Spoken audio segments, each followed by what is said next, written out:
A new wave of political TV commercials hitting the airwaves today, urging you to vote no on Amendment 2 and keep medical marijuana out of Florida. The television ads give specific reasons as to why you should vote against it. But as 4 in Your Corner's Warren Wright explains, some say the ad's logic goes up in smoke. Well, the newest TV ad saying no to Amendment 2 focuses on whether or not you need a doctor to write something on a prescription pad. But as one political science professor explains, this is nothing but fear-mongering to mislead the public. I was very disappointed in the ad. Dr. Laura Weir, a political science professor at FSW University, is referring to this commercial to vote no on Amendment 2, approving medical marijuana. I'm a doctor. This is my prescription pad, and you won't need it to legally buy pot under Amendment 2. There is a kernel of truth to this warning. It is illegal to write a Class 1 drug like cocaine or marijuana on a prescription pad. Amendment 2 is a trick.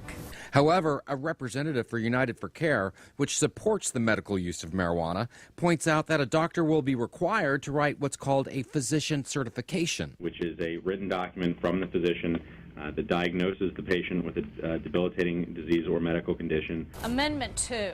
There's nothing medical about this marijuana. Dr. Weir says the ad is simply misleading and does little to stimulate a productive conversation for the community. It's highly uninformative, and all it does is people with very little information about what the proposal actually says are going to be scared silly. Marijuana would be sold in pill mill style pot shops. But what really frustrates Dr. Weir is how the Naples City Council is using these unjustified scare tactics to get ahead of the curve and prohibit medical marijuana dispensaries before the vote has even been cast by the public in November. For them to preemptively say, oh, we are totally against it, so guess what?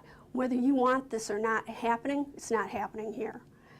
That's not very democratic. Well, she went on to say that's very undemocratic. Well, United for Care is now pointing to a WebMD survey where more than 70% of the doctors are supportive of using medical marijuana if it was available legally. Warren Wright, Fox 4, in your corner. Thank you, Warren. And now we want to hear from you on this issue. Do you agree with the message that ad sends? And what are your thoughts on legalizing medical marijuana here in Florida?